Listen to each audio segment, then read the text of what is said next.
In triangle PQR, angle Q is equals to 90 degrees, PQ is equals to 3 centimeters and PR is equals to 6 centimeters అయిన angle P ఎంత?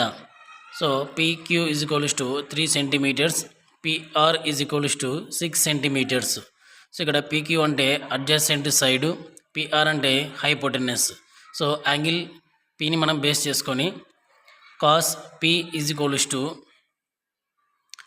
PQ by PR అంటే adjacent side by hypotenuse. So cos P is equals to PQ ఎంత 3 centimetres, PR ఎంత 6 centimetres. So 3 1 జా 3, 3 2 జా 6. అప్పుడు cos P is equals to 1/2 అవుతుంది.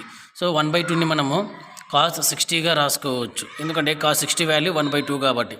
So cos P is equals to cos 60 degrees అవుతుంది. So కాస్కి cancel పోతే P is equals to 60 degrees. So option 2